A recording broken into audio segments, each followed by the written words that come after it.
آج اس ماں نے اس سے چادر لے لی تھی، اس کو اس گناہ کی سزا دی تھی جس کا اس سے اعتراف ہی نہیں کیا تھا، وہ گناہ جس کو اس سے اپنی زبان سے قبول ہی نہیں کیا تھا۔ پتہ ہے زمینہ، یہ جو محبت والے ہوتے ہیں نا، جب ان کو ان کا محبوب میسر ہوتا ہے، یہ دنیا کو بھول جاتے ہیں۔ ان کی دنیا بس اس ایک شخص سے ہی شروع ہوتی ہے اور اس سے ختم ہوتی ہے۔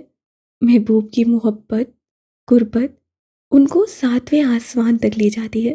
وہ زمین پہ رہ کے زمین والوں کو کچھ نہیں سمجھتے۔ محبوب کا نام بھی کسی سے سن لیں تو اس کا قتل خود پہ واجب سمجھتے ہیں۔ ان کی انا کو چار چاند لگ جاتے ہیں۔ ان کا غصہ ان کی کمزوری بن جاتا ہے۔ وہ محبوب کا نام کسی اور کے منہ سے سن کے اپنی عقل کھو بیٹھتے ہیں، اپنے غصے کو خود پہ غالب کر لیتے ہیں۔ یہ جو محبت والے ہوتے ہیں نا، یہ بہت خر دماغ ہوتے ہیں، محبوب کے سوا کسی کو مانتے ہی نہیں۔ اور پھر یہی لوگ جب محبت میں ہار جاتے ہیں نا، تو سب سے پہلے ان کا غرور ٹوٹتا ہے، ان کی انا کا قتل ہوتا ہے۔ وہ جو دنیا میں سر اٹھا کے چلتے ہیں، محبت میں ہار جانے کے بعد خود کو زمین دوش کر دیتے ہیں۔ کبھی دیکھا ہے تم نے محبت میں ہارنے والوں کو؟ ان سے زیادہ خوش اخلاق اور عاجز کوئی نہیں ہوتا۔ وہ جو دنیا کی وہ جوتی کی نوک پہ رکھ کے چلتے ہیں، محبت میں ہارنے کے بعد مٹی کے ساتھ مٹی ہو جاتے ہیں۔ پھر ان کو غصہ نہیں آتا، پھر وہ زمین والوں میں رہ کے خود کو زمین کے کونے میں قید کر دیتے ہیں، خود کو تنہائی کے سپرد کر دیتے ہیں، اپنے ہی دل کی دنیا خود پہ تنگ کر دیتے ہیں۔ یہ عاشق بھی کچھ عجیب سی مٹی کی پیداوار ہے۔ جب محبت پاس ہے تو آسمانوں کی بلندیوں پہ ہوتے ہیں، اور جب اسے محبوب کے ہاتھوں ہارتے ہیں تو خود کو زمین کی گہرائیوں کے حوالے کر دیتے ہیں۔ کیا محبت کرنا اتنا بڑا جرم ہے؟ اس سے کوئی ذہین کے ساتھ اس کی آنکھوں میں دیکھ کے پوچھا۔ کون کہتا ہے محبت کوئی جرم ہے؟ محبت بالکل بھی جرم نہیں ہے، محبت بس آزمائش ہے۔ میں نے آپ کو بتایا نا زمینہ، کیسے آزمائش ہے یہ محبت۔ بس اتنا کہوں گی، اگر یہ آزمائش حد سے تجاوز کر جائے تو محبت سے دستبردار ہونا ہی بہتر ہوتا ہے۔ اس محبت سے کنارہ کشی ہی ہماری ذات اور ہماری ذات سے جڑے لوگوں کے لیے بہتر ہوتی ہے۔ یہ دل کب کس کو سنا ہے؟ اس سے آہستہ سے کہا جو سامنے بیٹھی لڑکی کو واضح سنائی دیا۔ زمینہ، ہم اپنے دل کے ہاتھوں اپنا پورا وجود ذلیل کرواتے ہیں۔ یہ جو دل ہوتا ہے نا، ہمیں یہی رسوا کرواتا ہے۔ بس اللہ سے دعا کیا کریں، اللہ ہمارے دل کی بنجر زمین میں اپنی محبت کی ہریالی کرے، ہمارے دل کو اپنا نور بخشے۔ دیکھیں نا، ہم حضرت عمر کی محبت میں بات کرتے کرتے کہاں سے کہاں نکل گئے۔ اس سے مسکراتے ہوئے اس کو دیکھا جو چہرے پہ بغیر کسی تاثر کے بس اس کو سن رہی تھی۔